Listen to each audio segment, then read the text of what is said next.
খারাপ যাচ্ছে।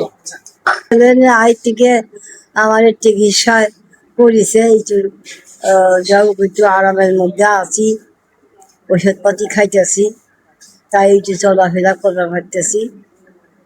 তবে যাই হোক, এখন বর্তমান অবস্থা খুব শোষণীয়। কেননা সেদিন আজ থেকে যা পাইছিলাম তা মনে করেন যে সব টাকা পয়সা ফুরিয়ে গেছে। ডাক্তারের ঘরে গেছে, ডাক্তারের ঘরেই সব গেছে, 5 রকম পরীক্ষায়। আরো ওষুধ পাতি খাইতেছি প্রত্যেক দিন, এই ওষুধের টাকা লাগে না। তা যাই হোক, এখন তো বর্তমান অবস্থা খুব। সুপ্রিয়া, আপনার যে গানের যে বুড়ি হইলাম তোর কারণ, এই যে গানটা, এই গানটা আপনার সবচেয়ে একটা জনপ্রিয় একটা গান। হ্যাঁ, আপনার নিজের যে একটা গান বুড়ি হইলাম তোর কারণ, হ্যাঁ, তো এই গানটার যে রয়্যালিটি, সে রয়্যালিটি কি এখন কি আপনি পুরোটা পাচ্ছেন? না না না না না, এরা মনে করেন যে আমার গান আমি বিটিভিতে গাইছি, ওখান থেকে তারা নিচে, হয়তো অনেক জায়গার থেকে গাইছি, সেখান থেকে তারা গান নিচে নিয়ে ইউটিউব চ্যানেলে ছাড়ছে। এখন তারা মনে করেন যে কোম্পানি টাকা মারতেছে, আচ্ছা, তার জন্য কিন্তু টাকাটা তো আমি পাচ্ছি না বাবা। আচ্ছা, আপনি তো পাচ্ছেন না, এর জন্য কি আপনি কি কোনো লয়ার বা আইনজীবীর সঙ্গে কথা বলেছেন? যে না না, আইনজীবীর কাছে আর কি কথা কব বলেন, কেউ তো আমার আশ্বাস দেয় নাই যে তুমি তোমার ইউটিউব চ্যানেলে যে গান গুনে তারা নিয়ে করতেছে, তুমি তাদের নামে মামলা করো, তাও কয় নাই। কেউ কয় নাই যখন, তাদের আমার কি দরকার। আপনি কারোর কাছে অভিযোগ করেননি যে না, আমি কোনো অভিযোগ, গানের সত্য আমার? না, আমি কোনো অভিযোগ করিনি। এখন আপনার যে থাকার যে বাসাতে থাকেন, সেখানে আমরা জানি যে আপনি একটা ভাড়া বাসাতে থাকেন। তো এই বাসাতে থাকা অবস্থা আপনার নিয়ে একটা প্রতিবেদন তৈরি হয়। তো পরবর্তীতে এখানে সাভার ইউনুস সাহেব তিনি একটা ব্যবস্থা নিয়েছিলেন যে আপনার হচ্ছে একটা নিজের একটা ঘর তৈরি করে দিন। হ্যাঁ, ঘর করে দিব, টিওনো বলছিল। জি জি। তো সেইটা কত দূর বা কি অবস্থা?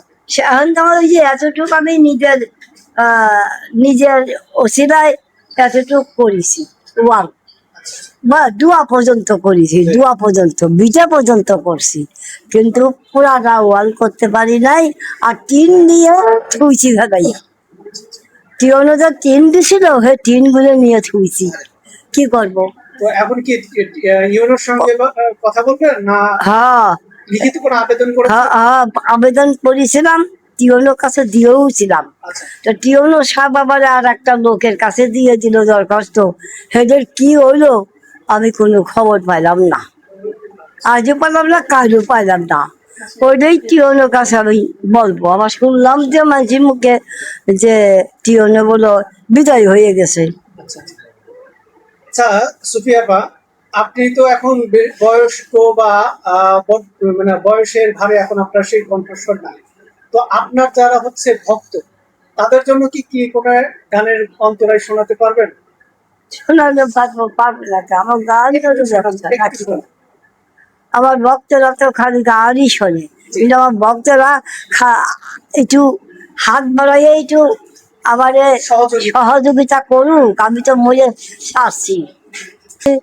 পারলে মন বেরি দিতাম পাখি পায়, পাখি কেমনে আসে যায় খাঁচার ভিতর, পাখি কেমনে আসে যায় আট কোঠরে নয় দরজায়াটা,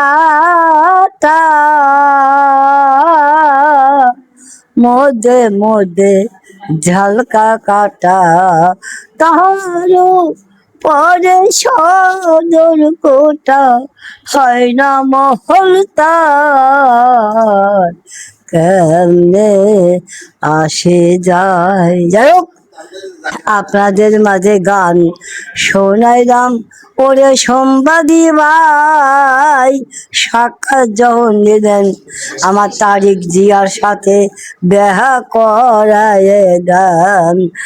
এমন তারিক জিয়া যদি আমায় একবার দেখতে পারতো, আমার অবস্থা কি অবশ্যই তিনি আমার সহযোগিতা করত। এইটাও আমি পারতেছি না, মানুষ কোথায় পাবো।